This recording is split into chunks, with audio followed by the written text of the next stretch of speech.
All praise going down is most certainly due to the Most High, God of the patriarchs Abraham, Isaac, and Jacob. And peace to you in the name of Jesus. This is your brother Elisha Israel of the House of Faith, and I count it truly a blessing each and every single time that I can come before you to preach the word of God, and never do I count it as a like that do so. All right, I'm coming on a little late. My apologies. But I did want to deal with two questions that I received through email. The first was from from two brothers. One brother's name is Remmi Ross, and the other brother's name is Bruce Terry. And it's funny, brother Bruce Terry sent it through Messenger, and I'm just now figuring out how to even read messages. I literally today on Messenger, so it tells you how good I am with technology. But nevertheless, I guess I could deal with that brother's first question. Brother Bruce Terry, peace to you if you're listening. Let's see. He says, grace and peace, household of faith. I was wondering if Brother Elisha can do a short lesson on a YouTube channel about people that say we are all serving the same, or serving, I believe he means serving the same God. Okay, so you do hear this quite often, right? You hear it twofold. One of the main ways you hear it is like all religions ultimately are serving the same God. We just have our differences of perspective. And I remember this concept first was introduced to me. I remember I was a freshman. This is how bad it was. I'm gonna just keep it 100. I was a freshman in college, and we was on a trip. We was in Atlanta. This is when Freaknik was still going on. This is how long ago this was. This is towards the end of it. I don't even know if they still do that. Anyway, that's garbage. Should be dealing with that mess. Anyway, I remember being on that trip, getting in a conversation with a brother, and he held up. It was funny. He held up a bottle of Hennessy and said, like, you know, this is God. Then he turned to where the label said Hennessy on the front and said, this is how you see him. Then he looked to the brother behind him or near him, saying, but you see him this way. He showed him the back label, but y'all still looking at the same, or y'all still looking at the same thing, but from different perspectives. And he said, this is how religion is, right? And I'm thinking at the time, this is too deep for me, right? But obviously I wasn't the word at that time or anything. But looking back on it, you know, that's the perception that you hear a lot. I've heard Oprah put forth this notion, and the lady in the audience checked her on that and said, no, we're not all worshiping the same God. Or she said all these roads to God, like Hinduism, Buddhism, Christianity, all these roads, the New Age religions, all these are just roads to the same God, different paths to the same place. And the lady checked her real quick in the audience. I guess she wasn't trying to get nothing free. She checked her in the audience like that is not the case. But, you know, so you hear this quite a bit. Okay, and one way you hear it is through Islam. You hear it through, for example, Islam says, you know, a lot of people say, well, people who are Muslims and people who call themselves Jews, for example, or Christians, y'all all worshiping the same God, right? You call him Allah. I even heard a big time minister in Chicago. I'm not sure if he's still living, but he allowed, as many Christian ministers did back in the day, when Minister Farrakhan was at his height, he allowed Farrakhan to come and preach at his day. He preached them under the table, just be honest. He preached them under the table. But he preached and he said, his words were, the preachers that he invited to the church, Mr. Farrakhan, he said, you know, I've heard more gospel from you than we didn't heard from anybody. And then he said something. He said, you know, you call him, and I'm paraphrasing this part, but he said, you call him Allah. We're not going to be in no chat about what you call him. I ain't worried about that. As if Allah and the God you claim to serve are the same, right? Listen, Allah is from Allah pure. Understand that Muhammad introduced the idea to a certain sect of Arabs, of monotheism. They had hundreds and hundreds of gods, 360 gods. Allah or Allah pure was a part of the pantheon of many gods. Okay, that's who they were dealing with. Okay, that's number one. Number two, you know, they talk about Jesus. They say they believe it. I'm just using them as an example. This is the most prominent example that you will see. Because in the Quran, you don't see any, I want to say dozens of times. I'm pretty sure dozens of times that Isa or Jesus is mentioned, right? For example, okay? But here's the thing. Even though they mention him, like I mentioned Minister Louis Farrakhan, who said he's a Christian, right? So all this is a mismatch. We all going in the same direction. Well, if you read the Quran, if you understand what they're saying, and if you read the commentaries, they tell you that they don't. First of all, they don't believe that he was the Son of God. Even it might be Surah 6 and 101. I have to check that. But it asks, well, how can Allah have a son? But what did the eunuch say? He said, the Ethiopian eunuch, he said, what prevented me from being baptized? Right? Let's just read that real quick. He said, if thou believest with all thine heart, thou mayest, right? Didn't he say that? Let's read it. Let's go to Acts.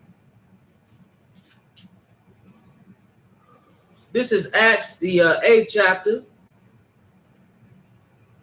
And then this is verse 37, or verse 36. And as they went their way, they came unto a certain water, and the eunuch said, see, here is water. What doth hinder me to be baptized? And Philip said, if thou believest with all thine heart, thou mayest. And he answered and said, I believe that Jesus Christ is the Son of God. See, so the Quran say, how can Allah have a son? But he said, I believe that Jesus is the Son of God. They also don't believe that he died on the cross. But wait a minute. Let's go to Acts. We still in Acts. Let's go to Acts, the 2nd chapter, and see something Peter said. Acts, the 2nd chapter, we want to pick it up at verse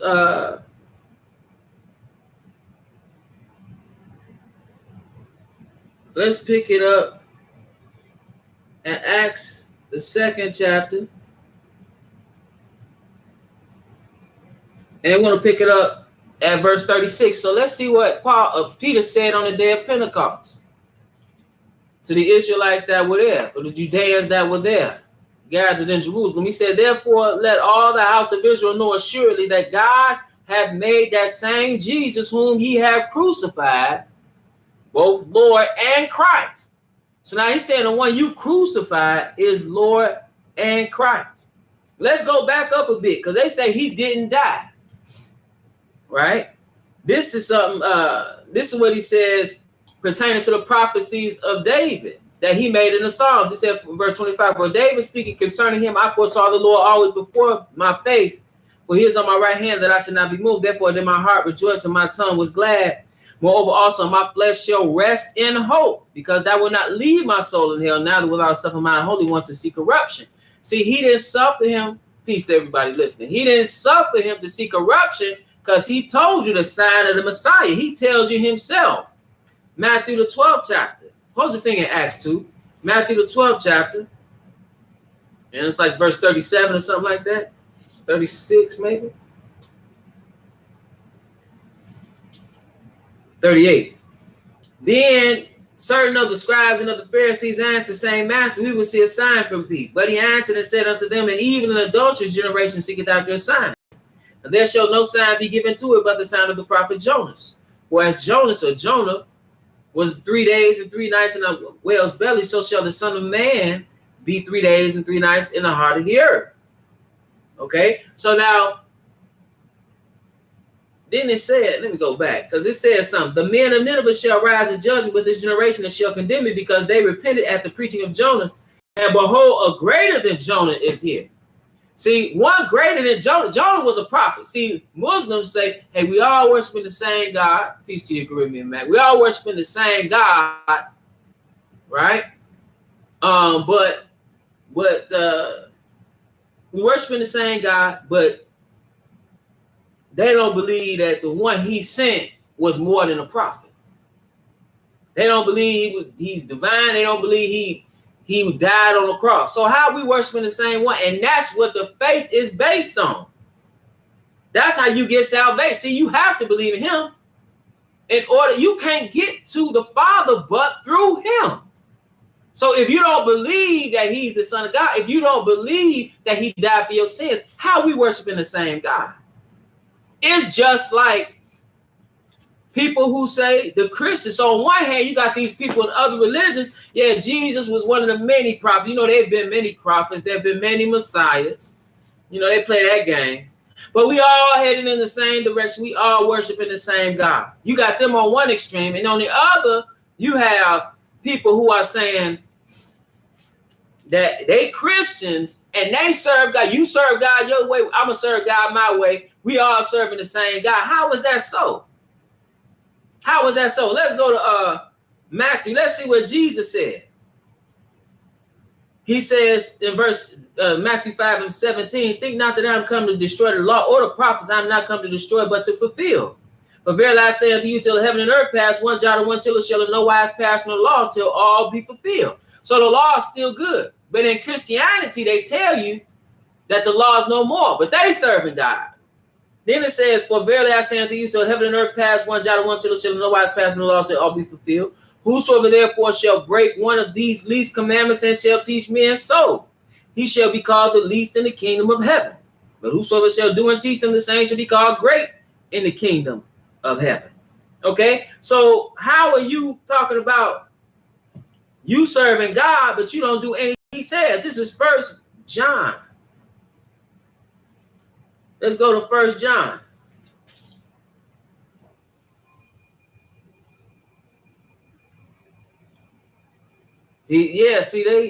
Okay, hold on. Let me finish this. 1 John. And I want to pick it up. I want to say in chapter 2. And this is verse 2. I'll pick it up at verse 2. Well, verse 1 said, my little children, these things write I unto you, that ye sin not. And if any man sin, we have an advocate with the Father, Jesus Christ the righteous. And he is the propitiation for our sins. So he's the sacrifice for sin. Okay, then it says, and if any man sin, we have an advocate with the Father, Jesus Christ the righteous. He is the propitiation for our sins, and not for ours only, but also for the sins of the whole world. See, so regardless of where you at on the planet, it don't matter. See, you can't get salvation, and you can't serve the true and living God through serving Buddha. Buddha's not God. The way of the Hindus is not the way. The way of Buddha is not the way. The way of Islam is not the way. The way of modern Christendom is not the way. Jehovah's Witnesses is not the way. Mormons is not the way. Scientology is not the way. Ifa is not the way. It says, he that saith, I know him and keepeth not his commandments is a liar, and the truth is not in him. His verses that hereby we do know him. We do know that we know him if we keep his commandments. So how you following God or even know God? So you got to serve him, you got to know him, right? We all serving the same God. How do you serve God? You serve God through your actions, brothers and sisters. That's how you serve God. But if you are not keeping the law, statutes, commandments of God, you're not keeping Torah, right? Not trying in any way, shape, or form because you're a Christian. How you serving God? So they not serving God either, even though they claiming to serve God. This is what they doing. Let's go to 1 Corinthians. 1 Corinthians, the 15th chapter. I said the 15th chapter and the 11th chapter.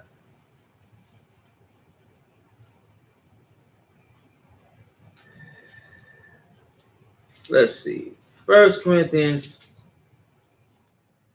2 Corinthians. Forgive me. 2 Corinthians.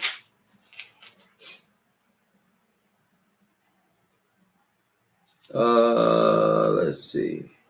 This is 2 Corinthians 11th chapter. We want to pick it up at verse 1. Because here he has a message for the congregation at Corinth. He says, would to God you can bear with me a little in my folly, and indeed bear with me. For I am jealous over you with godly jealousy.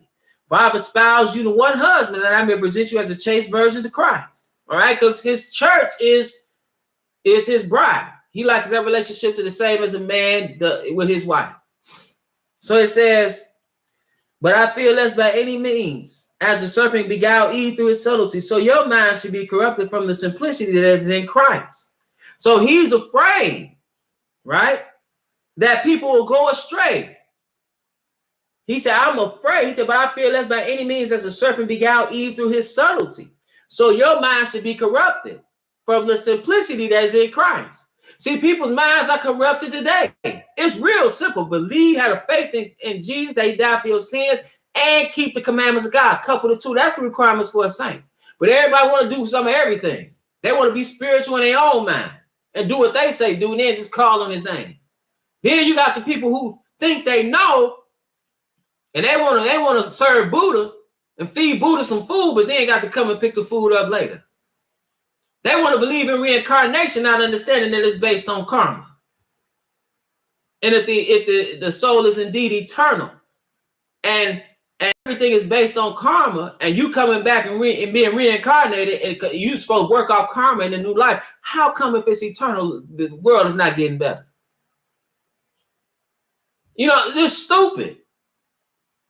It sounds exotic. It sounds good. It's stupid, is what it is. So it said, for if he that cometh preacheth another Jesus whom ye have not preached, or if ye receive another spirit which ye have not received, or another gospel which ye have not accepted, ye might well bear with him. So ultimately, brothers and sisters, you could call yourself, you could have a name, but you could be worshiping falsely. He says, another Jesus whom we have not preached. So that's who you could be. You could be believing in another Jesus. And if you're believing in another Jesus, you got another standard for salvation. And if you have another standard for salvation, you are not going to obtain salvation. Why? Because you're not doing what he told you to do. Again, are we serving the same God? Or are you serving the God that you made in your mind? Let's go to Ephesians. Ephesians 4. Ephesians 4 and verse 5. I just want to read this. Because people talk about, are we serving the same God? Listen, it's one Lord, one faith, one baptism. I'm going to say that again. It's one Lord. Paul talked about another people going after another Jesus, the one they created, and the one that a false prophet will come preaching to you. But he said there's one Lord, there's one faith. What denomination are you? As if everybody Christian, listen, how y'all serving the same? Listen, it's one faith. It's not all these denominations. He didn't say be a Baptist. He didn't say be an Episcopalian. He didn't say be apostolic. He didn't say be Lutheran. He didn't say be Jehovah's Witness. Just give you an example. Jehovah's Witness believe that Jesus was an Archangel Michael. But we all serving the same God. Man, you better get a clue. And I'm not talking to the brother. I'm talking in general. I want to make that clear. I'm not talking to the brother. The brother asked a good question. He said, how do you deal with people who got this we all worshiping the same God mentality? It's one Lord, one faith, one baptism, one God and Father of all, who is above all and through all and in you all. See, you have to get it by one way. You can't, it's not all these ways unto God. We're not all serving the same God either.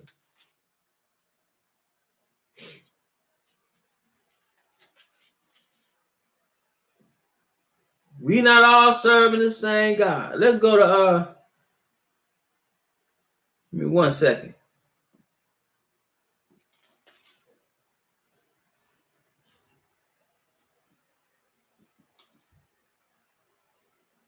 Let's go to Matthew the 7th chapter. Matthew 7th chapter and verse 13. Matthew 7 and verse 13. So here he tells you, because you want to get to God, you want salvation. This is what you need to understand. He says, enter ye in at the straight gate, for wide is the gate, and broad is the way that leadeth to destruction, and many there be which go in thereat. So even those who claiming to believe God, brothers and sisters, and to serve God are going the wrong way because they're not doing it according to what he said. So If you're not doing what he said to do in his word, how you serving God? Then it says, because the gate and narrow is the way which leadeth unto life, and few there be that find it. Few there be that find. When you read, check, and I encourage you to look at the lessons that I did some time ago on the Quran. Okay, it's a plagiarized book. It contradicts itself. It's garbage. Did he just say the Quran was garbage? Yes, it's garbage. I said it. It's garbage. When you read it, it's garbage. Muslims don't even know what's in their Quran. And they don't have, you can say, well, so many Muslims that have praise to the Most High God. They if you read it or you looked at them and were edified. So they say, well, it's so many Muslims that recited word for word. Recited, you understand, brothers and sisters. You have to go outside of the Quran to get the interpretation of what's in the Quran. Because if you read it on the face, it doesn't make any sense. And then it's all these other extra biblical works that they plagiarize from. That's why I mentioned Jesus so much. Oftentimes it's mentioned Jesus, and it's like, man, this is not in the Bible. Where this come from? It's coming from Gospel according to Thomas or some other work, and it's not kept in its totality like it's purported, like many Muslims purport. They don't even know their own history. They don't know their own book, and so they come to you all pious, but they don't. Man, they you might as well get some Marvel comic books. It's garbage. Straight trash. Straight garbage. All right. So what else I was gonna say? This brother had a question. Hold on. Okay, so the brother said, let me go here. Caribbean Mac.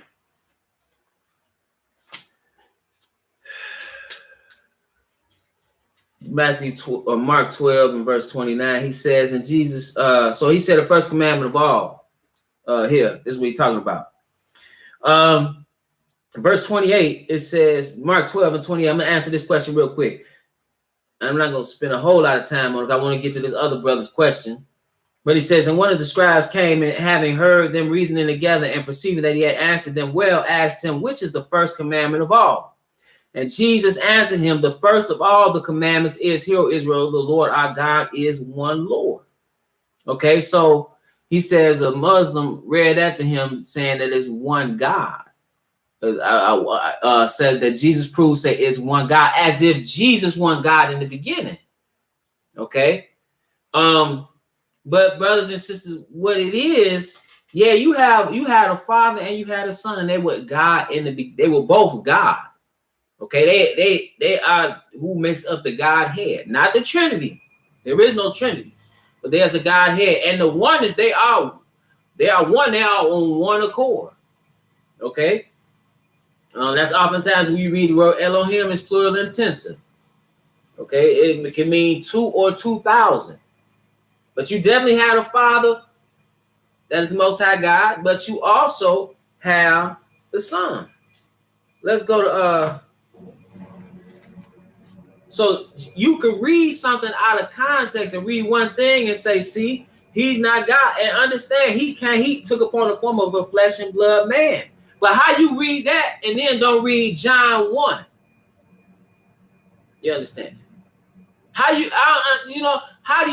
you read that and don't read John 17? Which when he said, glorify me with the glory I had with thee before the world was. How do you read that and you not reading, what is it, John 8, where he says, before Abraham was, I am? How do you just take that one verse and then you're going to say, see? That's what I'm saying. People do what they want to do. You have to put the scriptures together. We supposed to be one in Christ, on one accord. But let's go to, let's see. Where I want to go. Give me 1 second.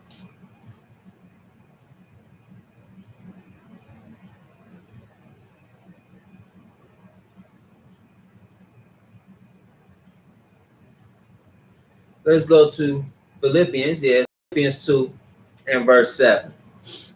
Verse 5.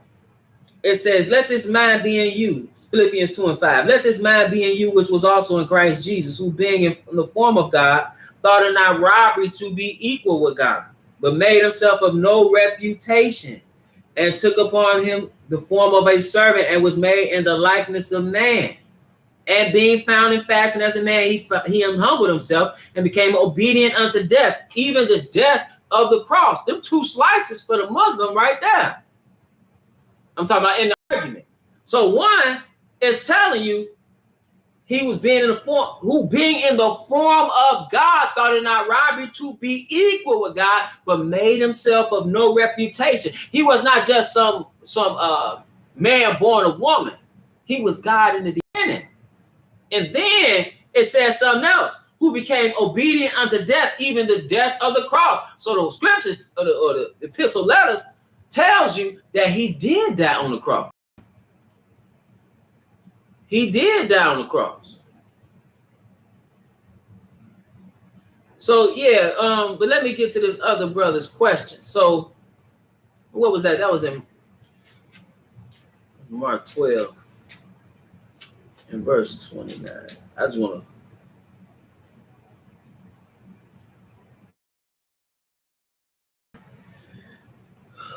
all right. And the next question was from Brother Remmi Ross.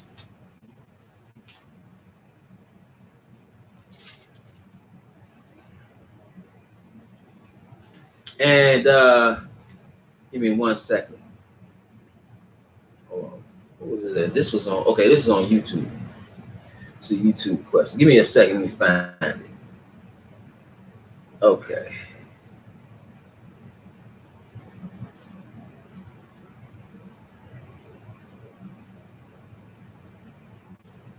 All right. So this brother had a question about it's in 1 Corinthians the 7th chapter. And okay, here it is.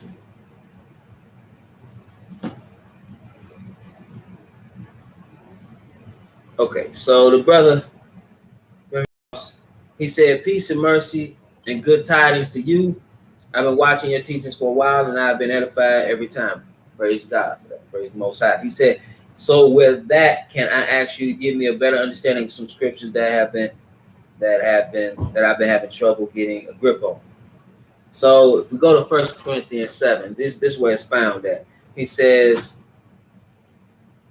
so he says in first, I'm gonna go down because he talks about Paul talks in his advice so far as marriage, right? Then when he gets to, because I think this is the issue here, 1 Corinthians 7 and 33, where it says the following: but he that is married careth for the things that are of the world, how he may please his wife, right? But then James 4 and 4 says, ye adulterers and adulteresses, know ye not that the friendship of the world is enmity with God? Whosoever therefore will be a friend of the world is the enemy of God. So basically, I'm confused on these scriptures. I hope that you will please make a lesson going into the scriptures that where I can get edification. So let's just go over, because you started at 7 and 28. We'll read it.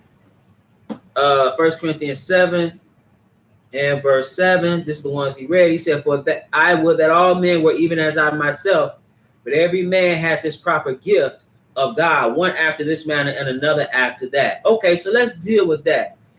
In order to deal with that, let's go to, so wait, first of all, look what Paul is saying. Paul is saying, listen, this is, first of all, let's go to verse 6, because this is key.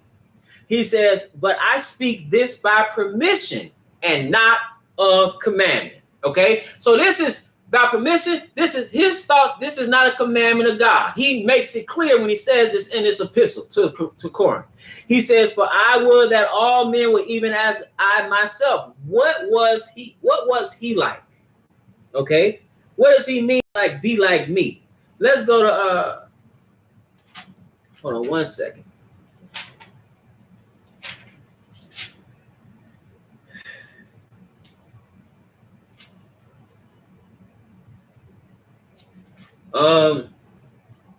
let's go to 1 second. We definitely want to go to Matthew 19 chapter, but let's go to. Okay, I want to go to. Hold your finger here for sure, and go to just First Corinthians the 9th chapter, and verse 5, because he talks about here the freedom and the power that an apostle has, like he himself, and he says, "Have we not power to lead about a sister, a wife, as well as other apostles, and as the brethren of the Lord and Cephas?" Okay, so one thing you should understand about Paul, brothers and sisters, is that he was a self-made unit. Okay, he didn't have. So when he's talking about this, we read it in context, as he tells you earlier. Now concerning, in verse 1, now concerning the things whereof he wrote unto me, it is good for a man not to touch a woman. He says, nevertheless, to avoid fornication, let every man have his own wife, and let every woman have her own husband. All right. Then he talks about not defrauding each other. Then he says, I'm going to speak this by permission. It'd be better, he says, that you be like me, even as I myself.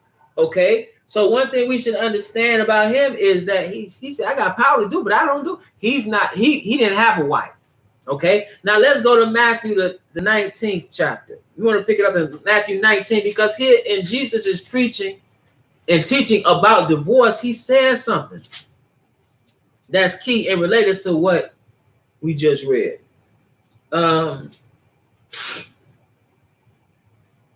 He said,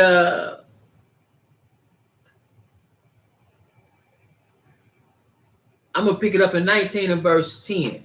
19 and verse 10. It says, his disciples say unto him, if the case of the man be so with his wife, it is not good to marry.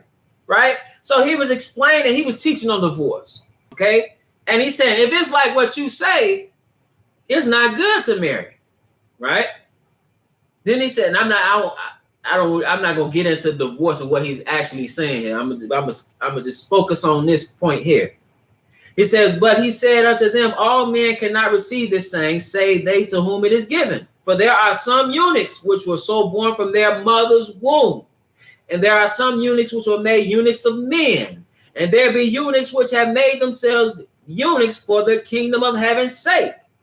Okay? So now you got some that was a eunuch from the womb. That they were born that way. They were born where they were just not going to deal with it. They were a eunuch. Then you got those who you saw. One of the things that when that went on prior to the transatlantic slave trade, one of the things that was very prevalent was making eunuchs. Okay? So they would forcibly make eunuchs out of the men. Okay? A lot of times when you see in the Eastern world where they had harems, okay, where these men had many concubines, one of the things that they would do is they would have eunuchs in the harem to keep things in order. But you can't have this man with all these women. That's your. So they were made eunuchs and servants. That's something that was common. Okay, so that's what he mean by eunuchs made of men. Then he said you got eunuchs for the kingdom of heaven. Sake.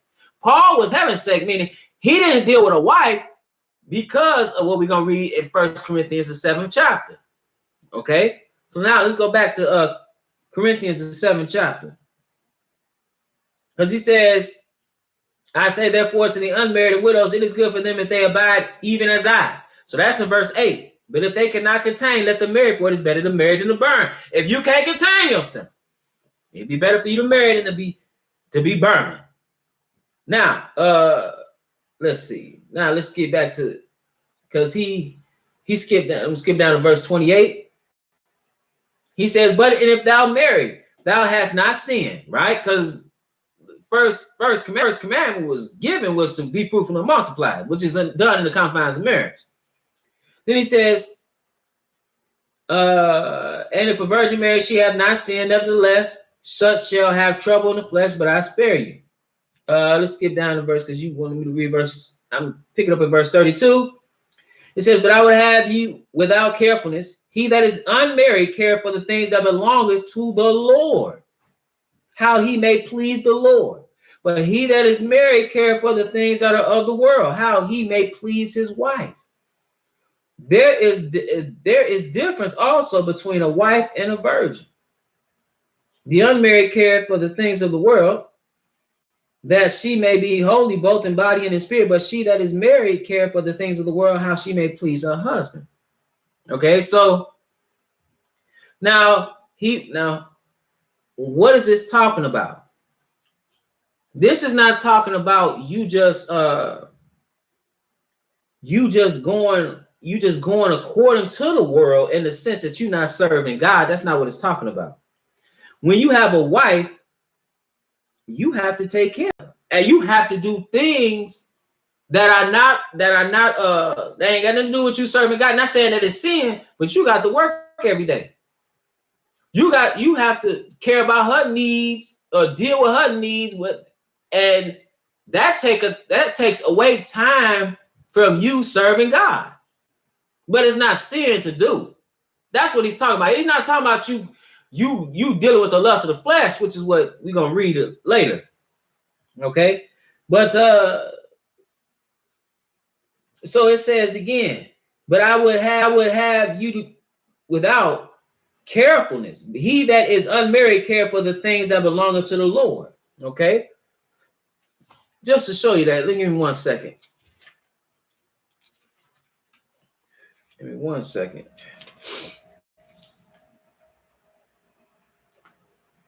Just to show you this is an example of somebody that's not married and is a widow. 1 Timothy 5, and we want to pick it up at verse 5. It says, now she that is a widow indeed and desolate trusteth in God. And let's see what she does. It says, and continueth in supplications and prayers night and day. Okay, so she's doing that night and day. But see, now she have a husband. She gonna have to take some of that time to go and deal with his needs. You understand? So that's what it's saying. It's not saying that you dealing in the world like you sinning. You're gonna have to do some things for it's all kind of, when you marry, it's all type of things that come up that you got to deal with. That if you were not married, you wouldn't have to deal with. So you think about this, what Paul was doing. I mean, he's traveling the world. And all he's doing is in the services of God. Okay, but could he do that? Some would have to be lacking, and it'd be at home. So let's go. So let's go back to 1 Corinthians. 1 Corinthians 7 again. 1 Corinthians 7 and verse 33. So it says, but he that is married care for the things that are of the world, how he may please his wife. Let's go to another example of this. I want to show you another example of this. Let's go to Luke. Hold on 1 second. Might be 2 places, but let's go to Luke, the 10th chapter. Go to Luke, the 10th chapter.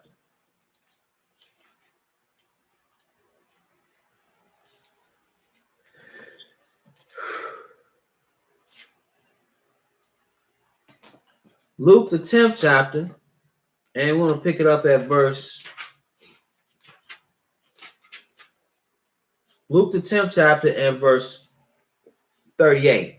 I'm going to pick it up there. Because here you have 2 sisters, Martha and Mary. It says, now it came to pass as they went that he entered into a certain village, and a certain woman named Martha received him into her house. So now the Messiah comes and she receives him into the house, and she had a sister called Mary, which also sat at Jesus' feet and heard his word. Now listen to this.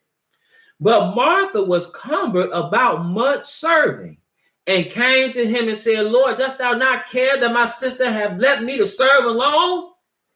So now what is Martha concerned with? Martha's concerned with the things of this world, right? I'm serving all these people. I'm doing this. I'm running around doing this, doing that. Mary wasn't concerned about any of that. Mary was concerned about hearing what the Lord had to say. Now, Martha, this is what it said. And Jesus answered and said unto her, Martha, Martha, thou art careful and troubled about many things. But one thing is needful, and Mary hath chosen that good part which shall not be taken away from her. You see? It's about your focus. That's what he's talking about. That's what Paul is talking about. You could ultimately, he's saying you could focus much better on God if you don't have a spouse. And that's true. That's certainly true. You could focus much better on on God if you don't have a spouse. Because if you have a spouse, a lot of your focus is going to have to deal with you're going to be focused on your spouse. Then if you have kids, it expands even more. That's all he's saying. Let me just read this here. Give you another example of this. This is Luke the second. We in Luke the second chapter, verse 36. Let's see about this prophetess.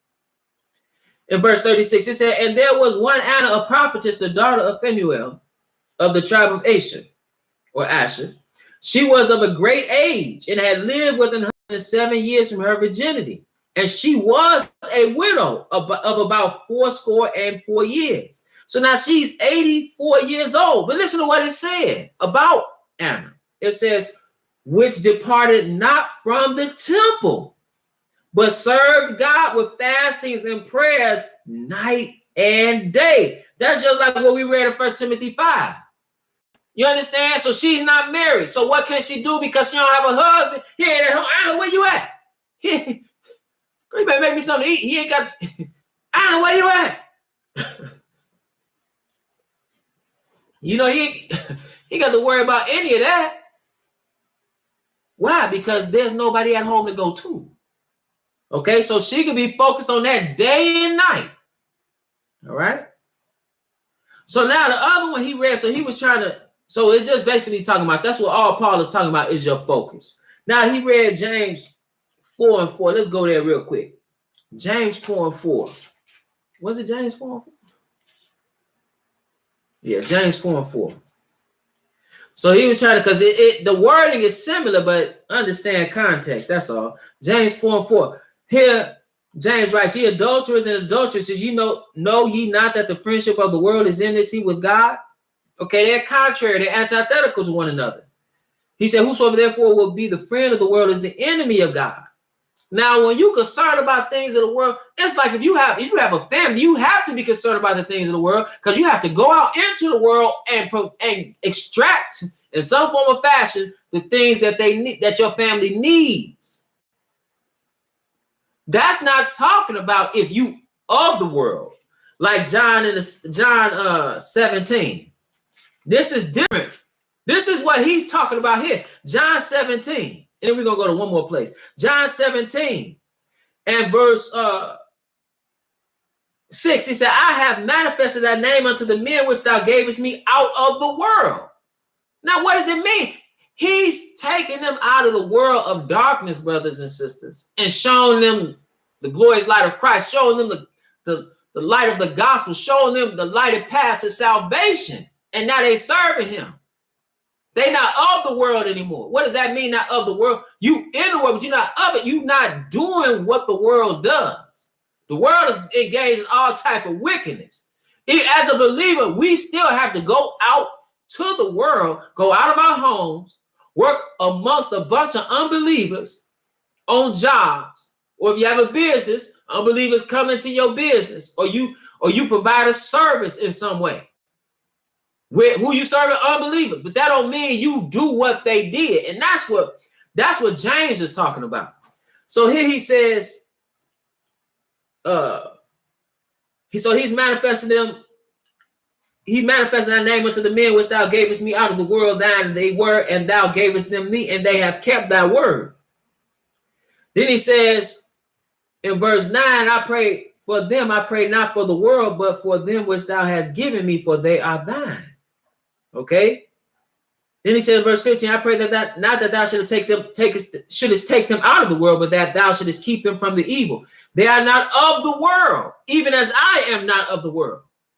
Sanctify them through thy truth. That word is true. So they in the world, but they just not taking them out of the world, literally, but they still not of it because they're not doing the things that the world does. So when you read it in 1 Corinthians 7, he's not talking about that. He's talking about the cares of the world. Like Martha she was worried about something else. She worried about, I got to serve, I got to do this. See, your preoccupation and your focus is not the same if you are married. Because some of that, a lot of your time has to go to that person.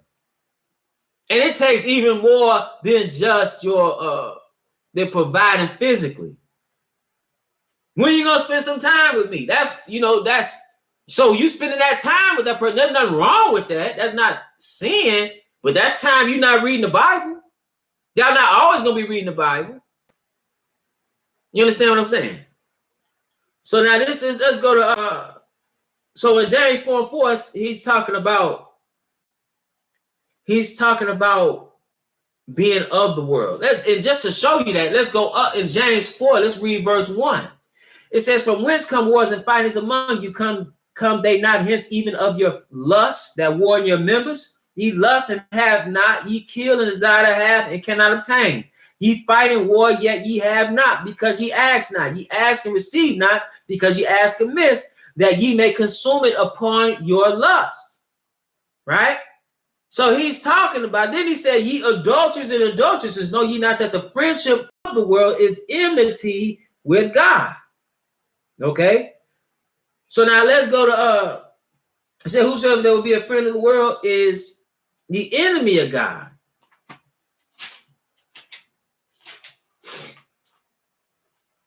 Give me 1 second. I want to read, I'm going to just pick it up in John 15, then we're going to go to 1 John. John 15, verse 19 and 18. Let's see something that Jesus said.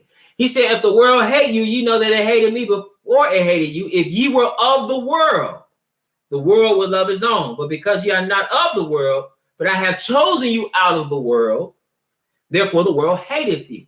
You're not doing what the world does. Why? Because you're sanctified by his word. But you still have to go out to that world every day and again extract the things you need for yourself. And if you are married, now you have to go out there and do what's necessary for your spouse and for your household. And that's important, because you can't just sit there and say, "Well, I'm just reading the Bible." Well, hold on. We're gonna go to 1 John, but hold on. You gonna sit there and read the Bible? Hold on. You ain't gonna work? No. Why not? Because I'm reading the Bible. I got to read the Bible.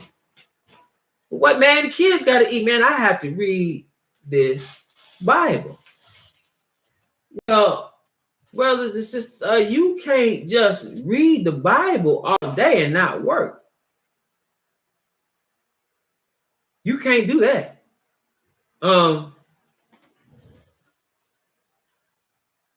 You can't do that, because the Bible clearly tells you have to provide for your household. And if you don't, you are worse than an infidel. Okay? Let's go to 1 John 2, and this is it. 1 John 2, and we want to pick it up at verse 15. Because here he's saying the same thing. And understand, Paul was talking about just your focus. What you focus on. Here, James and John were talking about being of the world and doing what the world does. So it says, in 1 John 2 and verse 15, it says, "Love not the world, neither the things that are in the world. If any man love the world, the love of the Father is not in him." Then he says, "For all that is in the world." So now it's getting into what's in the world. Now you get into what he's talking about. He called us some adulterers and adulteresses, didn't he? He says, "For all that is in the world, the lust of the flesh." See, that's what the world is going according to. And before you was in the faith, you were doing the same thing. Before I was in the faith, I was doing the same thing. Just going according to what the world said. It said, "For all that is in the world, the lust of the flesh and the lust of the eyes and the pride of life is not of the Father, but is of the world." Two different things. "And the world passeth away and the lust thereof, but he that doeth the will of God abideth forever." So it's about doing the will of God. When you married or you single, you're the faith, you're supposed to be doing the will of God. But as far as how much attention and time you could put on study is going to be limited. It's going to be limited because you have to take care of your spouse. You have, and that just doesn't, you have to do a variety of things to do that. So with that, brother, in your household. So with that, brothers and sisters, I want to remind you that We at the House of Faith meet every Sabbath at 5925 West 25th Avenue, Gary, Indiana. 1 p.m. Central Standard Time. That's every Saturday. At 1 p.m. Central Standard Time. We live stream right here on the Israel Teach YouTube channel. We also live stream at www.israelteach.org. If you've been edified through the ministry, you can leave donations. All praise to the Most High. All donations go to the ministry, for the work of the ministry. We don't get paid. Also, what else? What was I gonna say? Oh, like the video.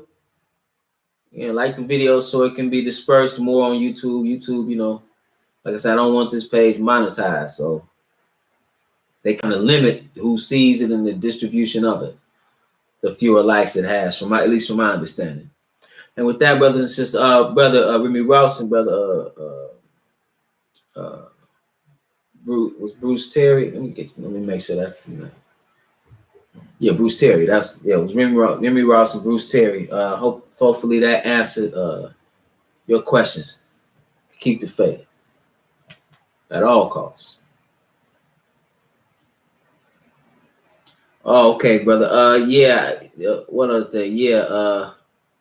Let me look at that. I'm gonna look at that right. As soon as I get off here, I'm gonna look at that, brother. Because I did not. It slipped my mind. My apologies. So I'm gonna look at it and see if I got it. All right. Peace.